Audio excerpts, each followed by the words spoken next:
Okay, we're going to continue on with Ding Dong Merrily using the Jenny Oaks Baker YouTube as our accompaniment and guide in this song. So last week we started with the introduction, which was starting here in third position.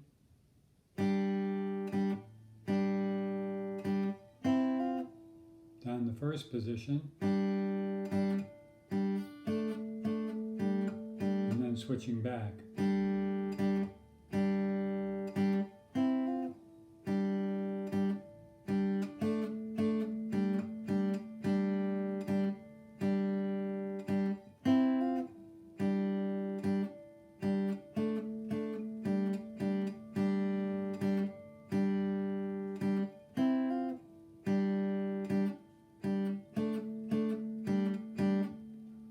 That was part A, and then we got into what we were calling part B of the introduction.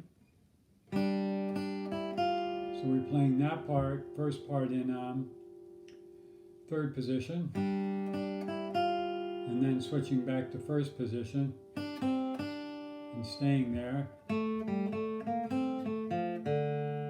Back to third position and switching back.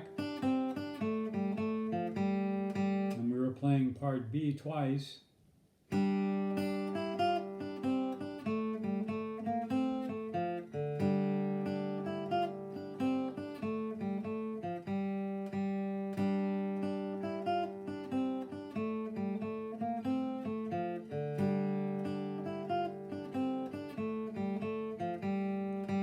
And we talked about how if we use the open string, for example, at the end of the second line, we have that open D. We use that when we're playing that open D, we use that, seize that opportunity to bring our first finger back up into third position.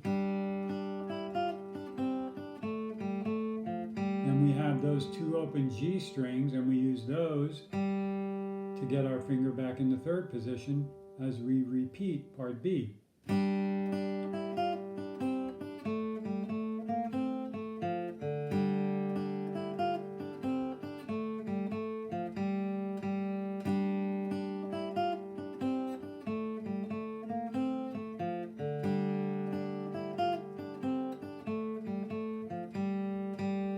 Okay, I'm going to play that along with the YouTube just to reinforce that.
And there, right into the melody.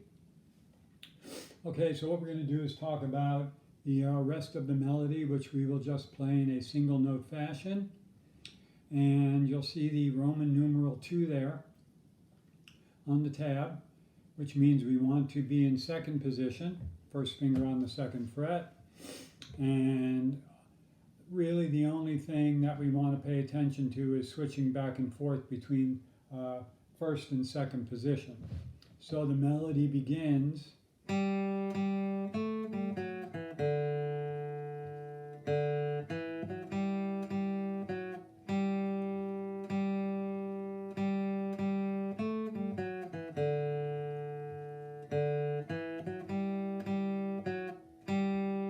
right there, when we play that first open G in that bottom line, then we see that we have that Roman numeral 1 coming up. So we need to just switch back to first position to play those last 4 notes. And then we get to the bridge of the song, if we want to call it that. I don't know if it's really a bridge. It's probably just one part all the way through. You could call it a bridge. But anyway, we get to the next page. We're still in first position. And then we have, so I'll play that line again. 1, 2, 3, 4.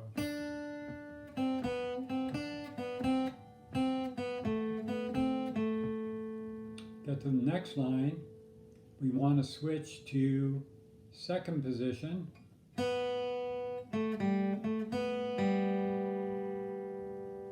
we continue on in second position.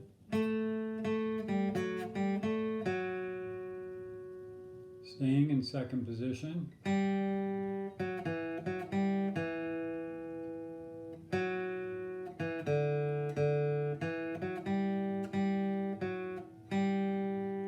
Now we have a first and second ending. When we hit the first ending, we want to switch back to first position. And we're going to repeat back to the top of the page.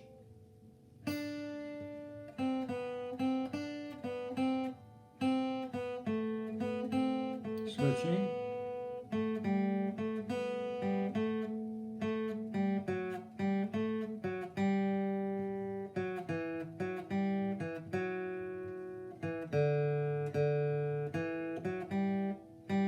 Second ending, 2 open Gs. Okay, I'm going to play that second page again, starting in first position, 2, 3, 4.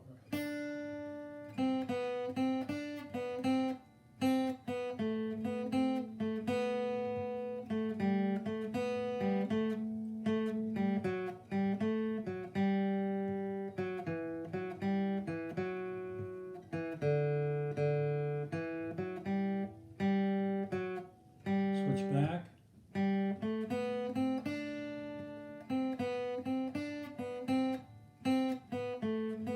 Switch.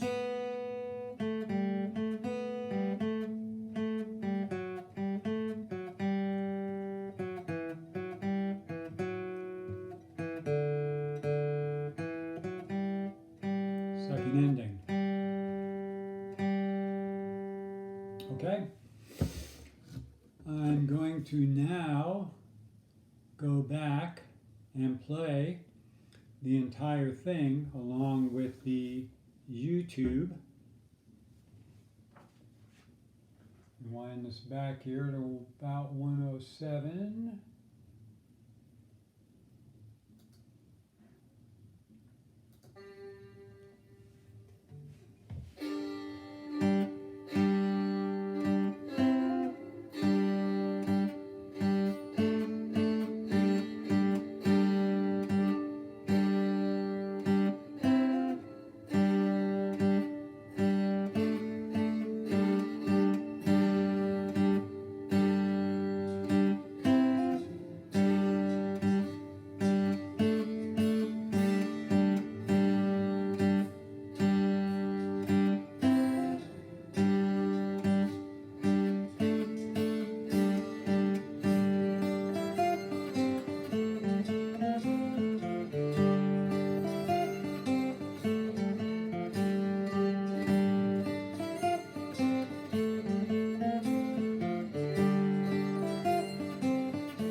back to part B.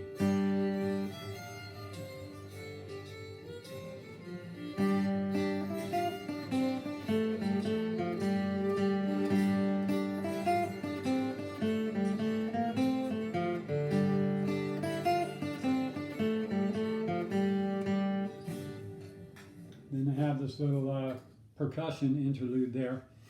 So after we played the second page twice, they went back to part B. I stopped playing there for a minute just so you could hear it clearly on the YouTube video, and then I joined back in. But that's what's happening. I'm going to play it from, I'm going to do the repeat. I'm going to play the second page from the top, and I'm going to go to the second ending, and then from the second ending, I'm going to go back to the first page, part B. 1, 2, 3, 4.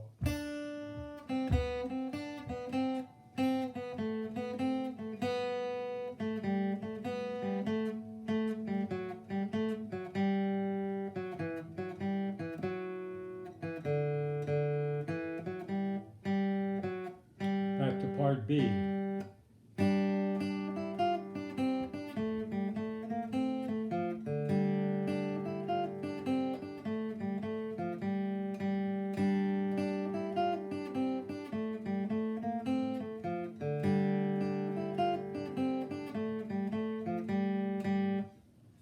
That part B could possibly be the trickiest part of this particular song. And so you really need to be conscious of making that switch after you play that first line of part B and you get to the last note there, that open D. You really have to be right on getting that first finger, back to third position on that D note, because you don't have a lot of time at all. Even with having the open string, it's still a pretty quick movement.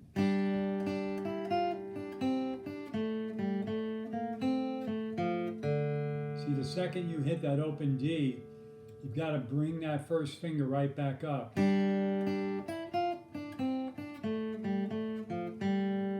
It's a little easier getting from the second line of part B because you have two open G's. So that gives you plenty of time to get that first finger back onto the third fret of the B string. But like I said, when you're going from the first line of part B down to the second line, you don't really have that much time to do that. So this is really good because it's giving you a lot of practice in just playing some single note melodies, which we don't do a ton of. And it's nice to have this arrangement to play along with. I'm playing along at half speed.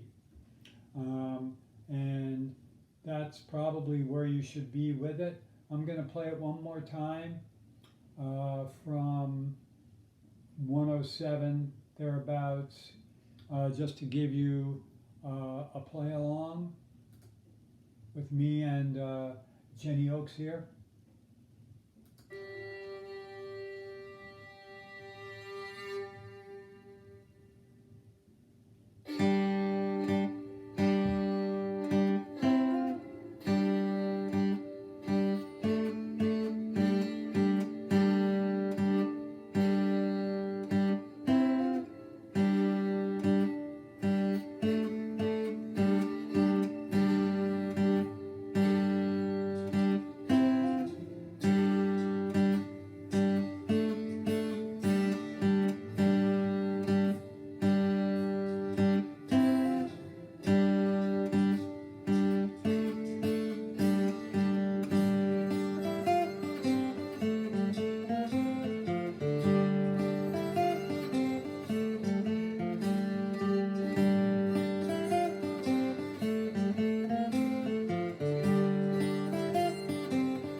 Second position.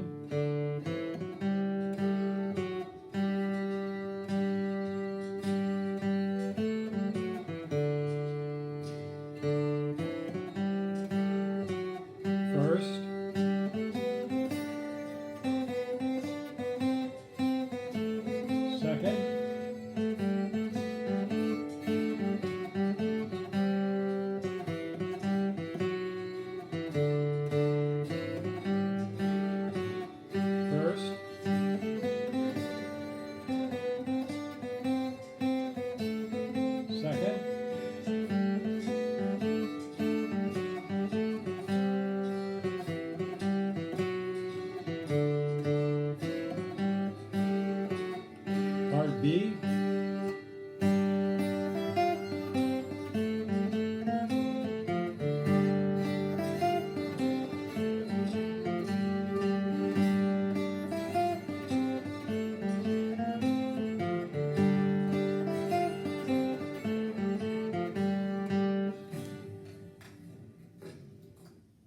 little drum break. Okay, that's fun to play along with. It's great practice for single note playing. And then what we'll do is we'll go ahead and rearrange the intro part back to the original version that we were doing in the key of D. But playing along with this YouTube video really will give you a good feel for how the song should be played. For the rhythms, you want that nice bouncy sort of Celtic feel to it. And by listening to this violin player, she's very good at achieving that style. So there you go. If you have any questions, you know what to do.